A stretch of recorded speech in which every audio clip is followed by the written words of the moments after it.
What's up, sports fans? Welcome to Off the Reservation, a podcast that's kicking butt and taking names and scoring all the points. I'm Mal. I'm El. And I'm the son of Picasso. How's it going, guys? How was your week? Football. So we're coming up to, what was it, the Super Bowl? We're coming with the Super Bowl. I think this episode isn't going to make it out till maybe the week after, but that's fine. After. You know, we're okay. You guys have seen it. We can still talk about sports. Sports is sports. sports. Sports is sports. So, Are you an athletic supporter? If you can't be an athlete, be an athletic supporter. So if you guys haven't already determined it now, we are going to be talking about sports. And I guess the role sports has played in our lives up to this point, whether it was watching it, participating in it, supporting it, being a full-on athletic supporter, and to the biggest athletic supporter I could know. And if you're not into sports, then you probably didn't get that joke. An athletic supporter, or if you're over the age of, I don't know, like 10. But that's a perfect 10-year-old joke. Be an athletic. They made that joke in Greece. You remember that? Do you remember Greece? It's like over their morning announcements. She's all serious, the principal. If you can't be an athlete, be an athletic supporter. Oh, wait. That just reminds me of like one of those like Bart Simpson like jokes where he calls Moe's Tavern. Yeah. Looking for Amanda. Last name Hug and Kiss. Hug and Kiss. Yeah, looking for Amanda Hug and Kiss. Is there anybody out there need Amanda Hug and Kiss? Have you ever seen those football jerseys with just like crazy names on the back, just like made up stuff? Like, Mm-hmm. you know, that would be a name to put on the back, Amanda Hug and Kiss. Yeah, so I mean, we've all played sports. We've all done some kind of an athletic event. I did wrestling, soccer, cross country, those kinds of things. But you both played football at one point, didn't you? Yeah. Football. Yeah. Yeah. Yeah. So I guess what was that like? What was the thing that you enjoyed the most about being in athletics? Go ahead, Elliot. Dang, I didn't have my answer. What did you like most about playing football? Yeah. I liked. I don't know. Did you like hitting people? Yeah, that was fun. That was fun for sure. I don't know. It was weird because, football, I always played football with my cousin. We were always on the same team. We were the same age. So we were like the dynamic duo. You know what I mean? Yeah. He was, I think he always played guard and I was always tackle. You guys were like Hulk and Thor. Yeah. So it was like we were like strong side guard and tackle. We were just like we were always right there, and man, it was good times. I don't know. I think the camaraderie of sports was always a big thing for me. It was just cool to be out there with your friends. Even though it was weird because we didn't go to the same schools. I mean, Yaffle, you know what I mean? Like you don't. Yeah. It's not like high school where you're all in the same school. Yeah, the districts are kind of broken up. Yeah, a little bit. yeah. And we played for a different district. Where, I didn't live anywhere near it, so it was, I don't know how we worked that out, but it was a good team. Wasn't that like one of those things where it was using grandma's house? I think so, but even then, I think it was still a reach. I think it was like, we might be able to get you in. I think it was even like Aunt Francis' address.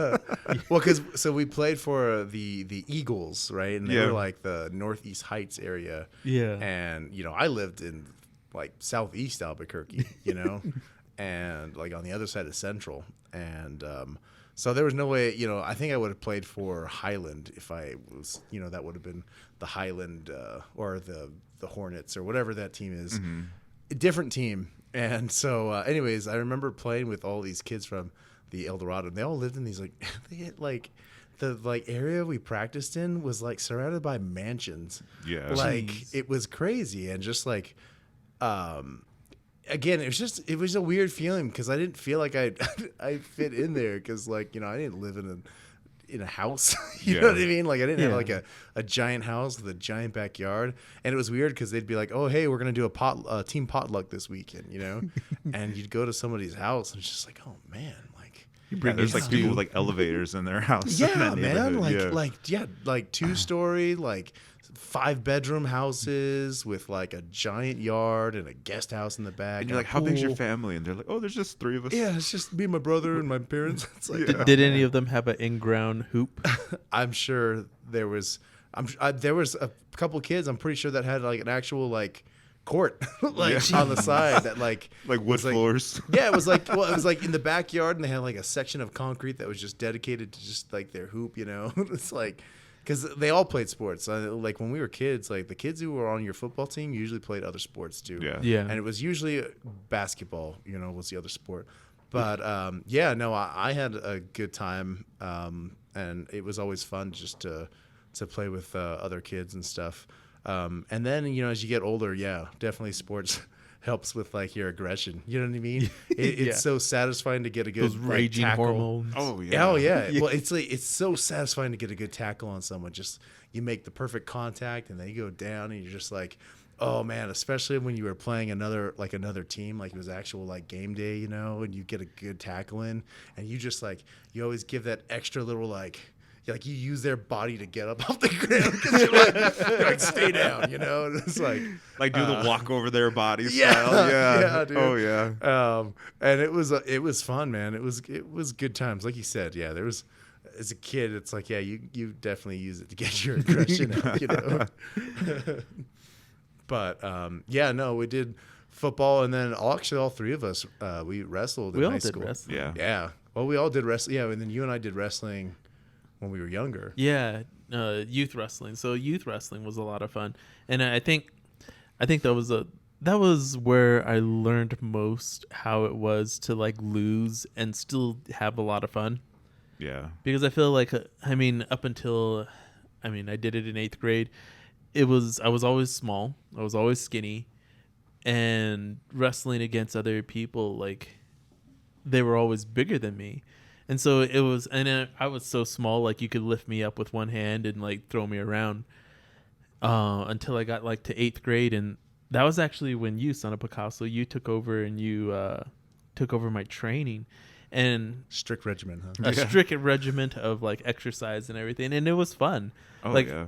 I have to say, like, you training me was probably the best training that I had ever gotten in any sport, because one, it's different like having a family member train you, because then they can like call you out on all kinds of things, whereas like if it's somebody else, they have that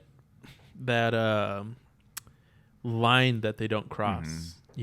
Like, well, I always looked at it as like it was a responsibility, because I knew that you guys all had the potential to go on to do collegiate wrestling, to go train for the Olympics if you wanted to, just by watching your guys' technique. There's not a lot of people that had your guys' just talent, but able to absorb the technique, and you guys were just so advanced in that not a lot of people, you could see that. And so it felt like responsibility. Like I didn't want you to go down and like wrestle, you know how you would go to like tournaments and they'd be like, oh, let's do an exhibition round. And like you would wrestle some guy who's like 4 or 5 times bigger than you out of your weight class.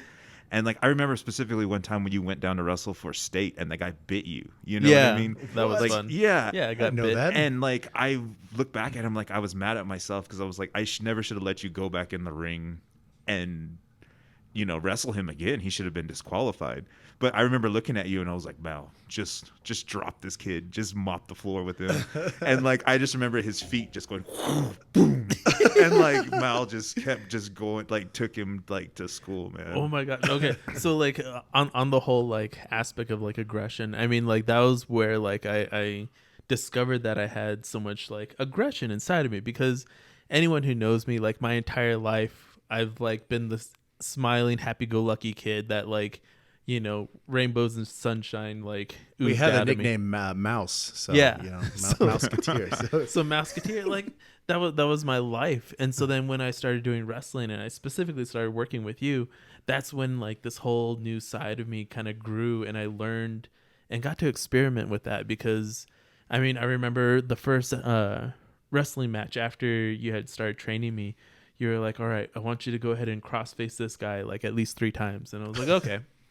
And anyone doesn't know, cross facing is you pretty much keep your hand open and flat, and you kind of run your hand across their face, and it's to try to readjust the position of their head, trying to get it up or trying to get it it's down. like it's a very like it's basically a punch, but not really. Yeah, and it doesn't feel good if it's being done to you. Yeah. Well, so I got up behind the guy, and I was trying to get him into a cradle situation, and the kid kept his head down, and so I just started wailing on him, doing a right and a left, and I did it probably about 5 or 6 times before the ref stopped me.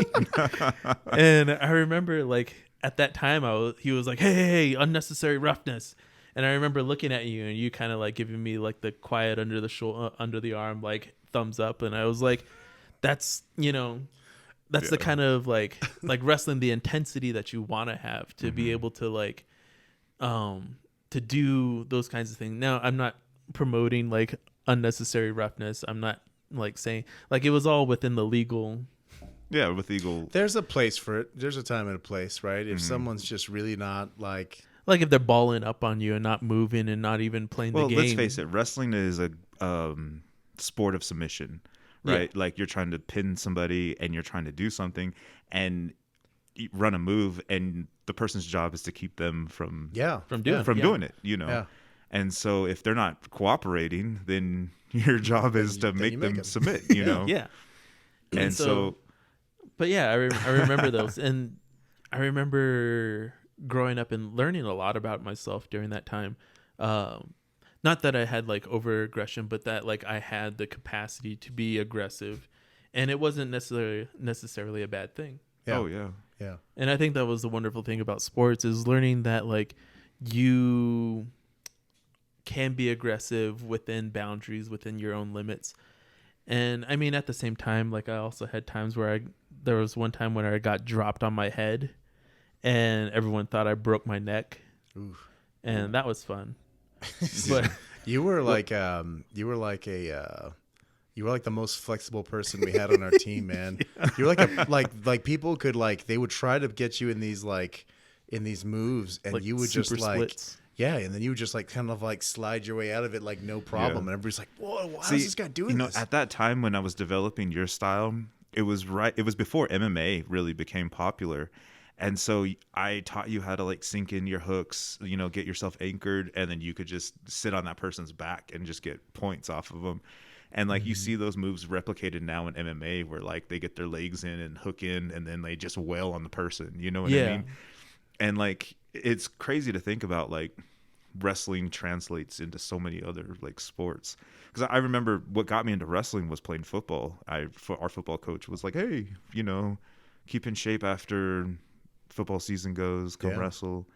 And I remember going and thinking, oh my gosh, this is 10 times harder than football. What was I thinking? Well, and then so like there's the differences in the sports, right? Football was always a team. It's always a team sport. You've got how many like 10 other guys on the field with you? Is it 11? Is it 11? 11 teams, right? I don't remember. Yeah, 11. Yeah. Maybe I'm wrong. Anyways, They're all moving around, but it's a blur. You too can't many to count, Yeah. God, it's kind of funny as you bring that up. I've played so much football growing up to almost where I can't watch it very much now, because like you see the NFL and you're like, oh, this is headed down a road that it's not the same game, Well, I remember it just being like brutal, you know? And then, now you see like, everybody afraid to hit everybody. Oh, I it's know. Like, Well, back when like a towel was your best form of head protection, Yeah. like Well, I got a remember when concussion, they that's used to okay. wear like the full pads, and now they don't really, that's very modified so that it looks cool on the field, It's like, man, so like everybody's, nobody wants to get tackled. Like you know back what I mean?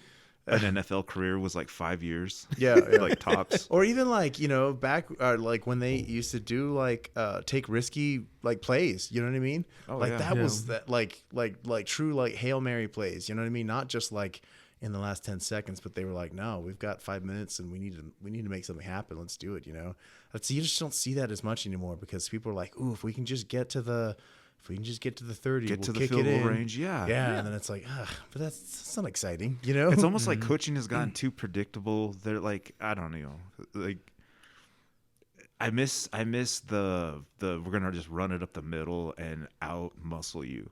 Yeah. Like that type of football Yeah. was a lot of fun to watch back in the day and to play. Like if the way we played, we couldn't play that now in high school leagues or whatever. Yeah. Like I remember watching old NFL highlight films about like some of the greats like Dick Butkus. Yeah. And he would like spit all over the ball like as like the defense would like or as the offense would come out to like get set to hike the ball. And I was just like, I got to do that the next game. And so I remember because I played nose guard. So I stay there and like I just take my mouthpiece out and just like spit all over the ball. And like the center would get down and he would like look at it. And once he gets set, he's stuck, right? Yeah, he can't touch it. Or he can't let go. And so then I was like, haha. And it was just like that mental edge of like watching old school greats. Like that's back when they used to like clothesline each other and like horse collar. Hey guys, we just want to say thanks for listening and remember to rate, review, and subscribe. And if you have any questions, you can always DM us on Instagram at Off the Reservation Podcast. And maybe we'll answer it on a future episode. Now on with the show. So all right, so we were talking about sports, a little bit about football, a little bit about our wrestling careers. Well, one of the things that I thought was interesting is like Native Americans in sports, and I mean for I don't know about you guys, but one of the more inspirational Native Americans that I mean we knew of growing up was always Jim Thorpe.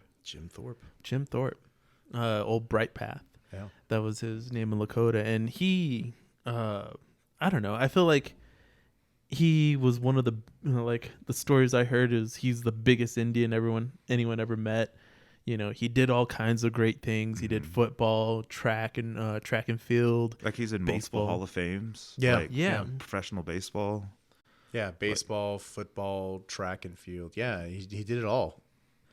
And And not just did it all, but he was superior than everybody else that was he doing. was dominant in all of those areas too. It wasn't just I'm doing everything, but yeah, he was leading the pack, man.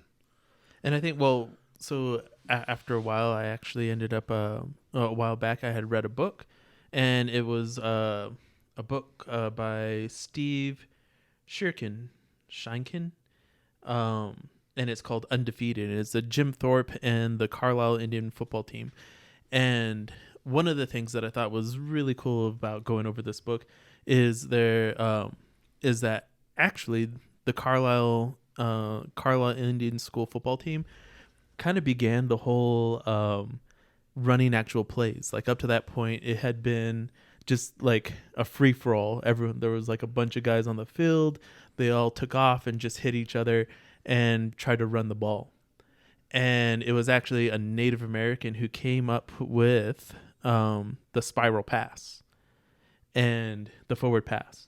And he had developed it to the point where they were the only ones that were using it. And so when they went and played other football teams, they were able to move the ball further and faster and sooner because they were able to bypass the whole running system. And at that time, it pretty much the way they explained it was a play was started, and when the play started, everyone just broke out into a giant brawl. Like rugby. Yeah, kind of like a rugby. Yeah, Somebody hit somebody. I was just like, get in there, Yeah, and so that's what they were saying is like it was mostly just like a big old fight. But eventually they ended up developing the forward pass, and eventually I'm trying to remember what his name was. But I heard they honored him by naming him one of the football teams after him, Washington Redskins. I don't know. Did you guys hear that they actually got rid of that name this past week? Yeah. They changed it to the Washington Commanders. Yeah, I don't know. I don't know how I feel about that. I mean, I appreciate the fact that they changed it. I appreciate the fact that, I mean, Redskin is a derogatory term, and I feel like for years it's been a derogatory term for Native Americans. You know, I see both sides of the argument, but I also think that, for one, people look at it and they say it's cancel culture. Cancel culture came in and changed the name, right? I think cancel culture should be renamed the Court of Public Opinion. And now that the Court of Public Opinion has a voice, which is social media, it's like now we're able to express our verdict, you know? And so now there's people scrambling around and they're trying to demonize the Court of Public Opinion and call it cancel culture, something so negative, you know? Yeah. And I remember growing up and seeing the Washington Redskins logo and not knowing what it was. And then I remember like being at powwows and getting a leaflet and explaining what these terms were meant, you know, to make us feel lesser than or feel like some kind of something else, you know? And so, you know, growing up, I knew like, you know, this was something beyond football, you know, and, you know, I'm glad to see it change, to be perfectly honest with you. And, well, all right. So, yeah, I mean, I agree with you. I agree, right, that there's really isn't any place for, like derogatory terms, you know what I mean? In our popular culture in that sense, you know, I mean, naming a football team, the Redskins, and like you said, it's a bit overdue. And I agree also that the term cancel culture is, you know, I think there's some instances where maybe it's gone a little too far, you know? Yeah. And I'm like, really, we're going to be upset about this, you know, when there's, you know, so many other things in the world that we could all be talking about. And then, you know, then there's the ones that are like, oh yeah, this is like long overdue. Like, what do you mean? This is a bad thing, you know? And it's like, okay, well, I see where y'all's priorities are. You know what I mean? But like, I don't know. Like, so here's my thought on it too. It's like, would it have been better for them to name it after, you know, would we have been happy if it was still Native American affiliated? Because the Washington Commanders isn't really in reference to, you know, it's nothing Native, you know what I mean? Yeah. As, you know, Redskins was, but of course Redskins, that wasn't any, you know, it wasn't doing us any favors. But would we have been happy with another name? You know what I mean? And is there a place for that in like almost paying homage to the I don't know, because it's almost like any sort of caricature of us is negative, right? Like, what if it would have been like the Washington Wampum, right? Like, people would have been pissed as hell about that, right? Or like take it. I think it's because a lot of our culture has been compromised by, I guess, society. You know what I mean? To where there's almost no good view or no good terminology used to describe Native Americans, right? Yeah, that doesn't have some sort of feeling of negativity to it. Because at the same time, I think like it's the same effect as an Anglo person portraying a Native American in film. At the same time, it's like we didn't choose that. We didn't want that. We weren't even in the discussion of how is it going to affect our people. And I think by completely changing it, by making it the Commanders, I mean, it's more of a military term. But at the same time, like one could also view it as like a slap in the face of what it originally was, of like Redskins. So it's like because there's been so much there's so much history between the Native Americans and the U.S. government, U.S. Army. Calling them the commanders is, I mean, at least they didn't call them the cavalry, you know? Yeah. Because Yeah. because then it becomes, you know, slightly aggressive. Yeah. I don't know. I mean, at some point, I don't think there probably was never going to be a name that we would have been happy with, you know? Yeah. And I guess we just need to acknowledge that, right? Like, we just wouldn't have been happy with whatever they were going to try to call it, you know, if it's still in reference to Native Americans. You know, like you said, commander is like, it's a military term, you know, it's a military rank, you know, Yeah. and it's like, you know, all right. It is based in DC, so. And it makes sense. Yeah. I mean, it could be referring to the president and whatnot. Yeah. But at the same time, like, at least, you know, it's not a derogatory term anymore. True. I have a hard time because I liked that, you know, we were still in somewhere in popular culture in that sense, but it wasn't, like you said, it just wasn't it wasn't right. It wasn't Yeah, like the right you have the Atlanta Braves with the tomahawk chop, right? Yeah. And like just seeing that just makes me so mad. Like, you know what I mean? Like there's not so much to send me over the edge, but like stuff like that is just makes me so angry, because it's like that's our heritage, our culture, that's being just in essence like characterized, and mocked. And you know, we're real people, you know what I mean? Yeah. And so to have that and like be played out in like arenas, like it's just like, how is this still taking place in 2022? Yeah. But you know, I'm glad things are changing slowly.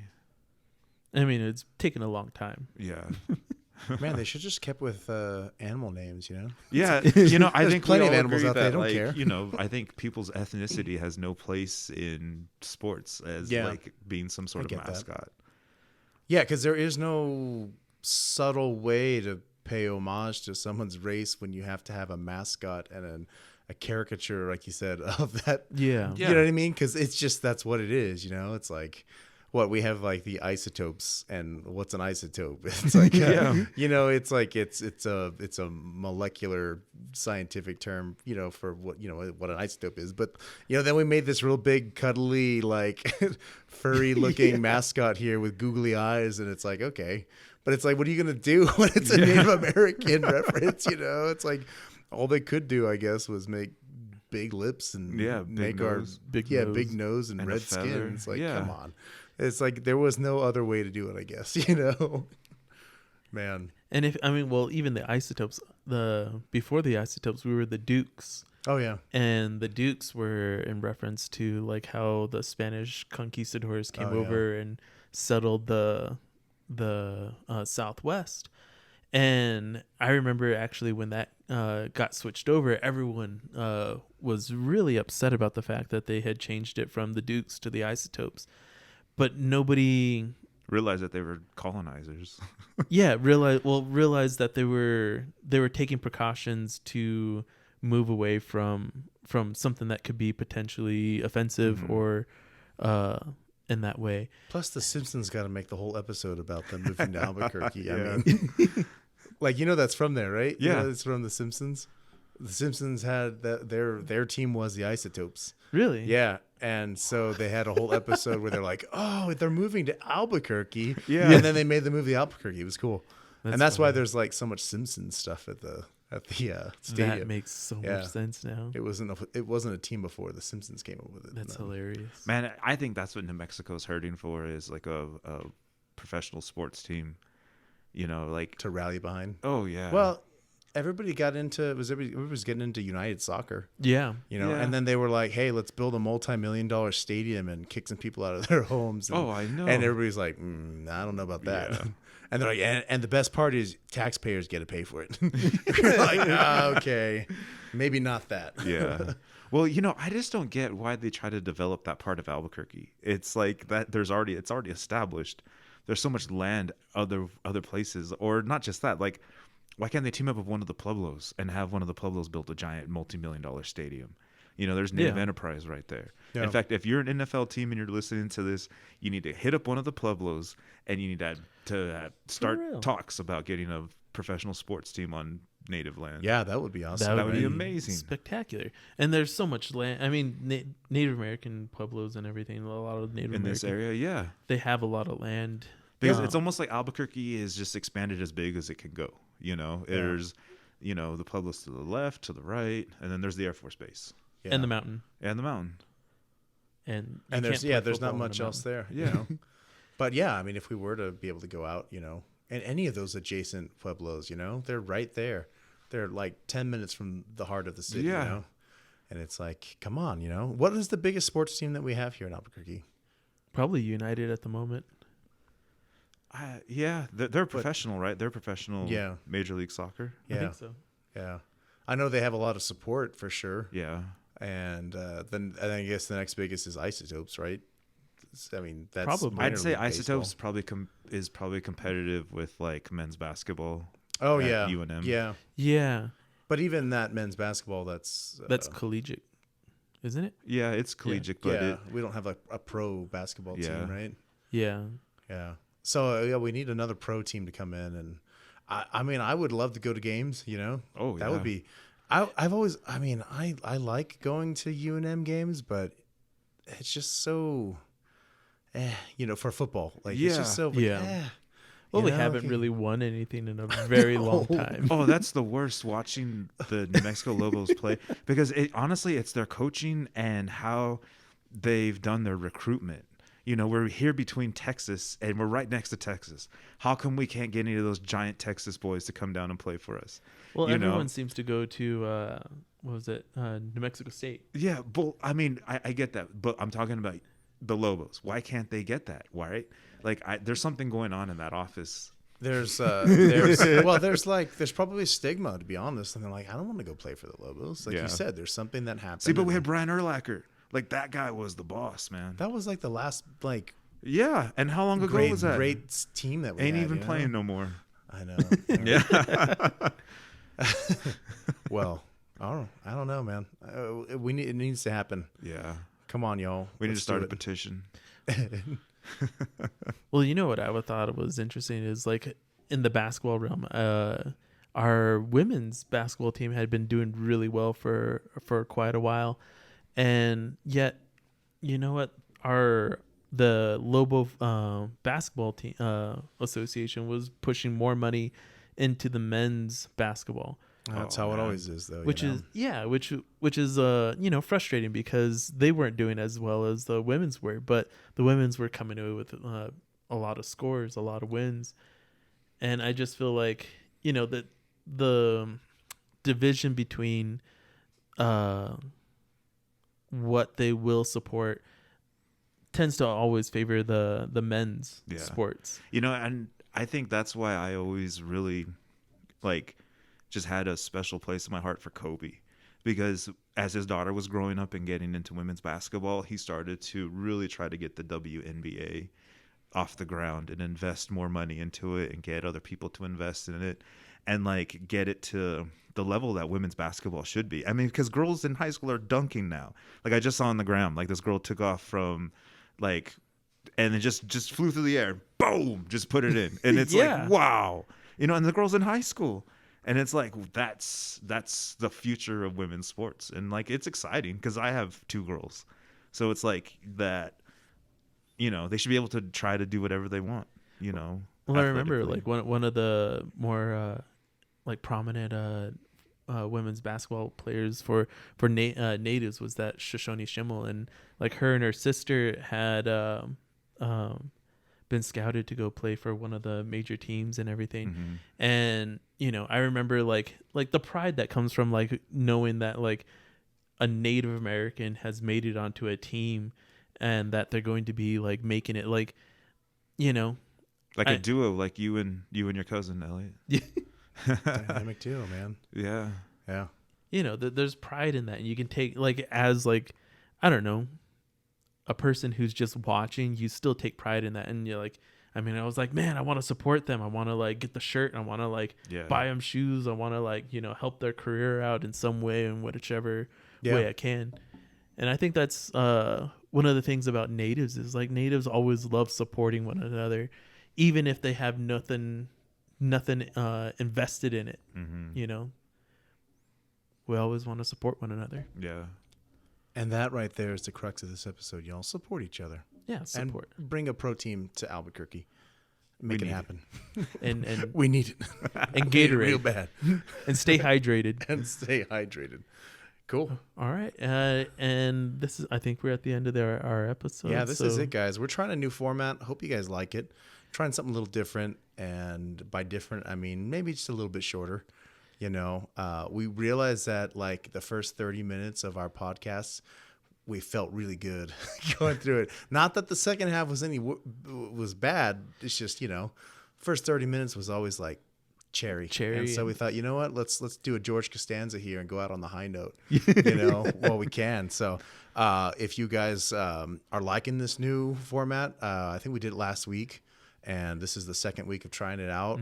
Let us know. Let us know what you like. If you want to hear our voices more, we could definitely go back. But you know, we're still figuring this thing out. You know? And remember, if you are listening to this episode, go ahead and comment like your favorite Native American. Yeah, let us know. Let us know if there's any team sports athletes, teams someone that we need wanna... to be looking out for.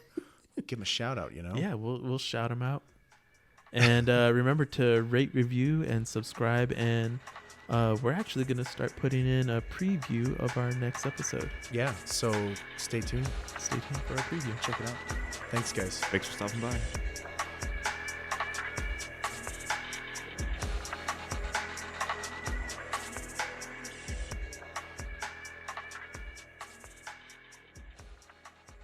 And you only have to use the finest bluebird.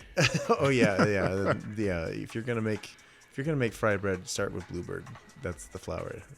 That's the brand of flour. And then you just keep those bluebird sacks forever and They make shirts out of them or aprons and pants. I don't know if I've ever seen bluebird pants, but Oh, I've seen it. decked out in my bluebird You see attire. all kinds of stuff at shows. I got a new line of bluebird. Did you see that new line they dropped? The bluebird, which is hilarious because like you go anywhere with like any amount of natives, like especially art shows and stuff, you don't even need to like see the full thing. You'll recognize the white cloth. You'll just see like that much of the bluebird. And you'll be like, bluebird. That's made from a bluebird sack.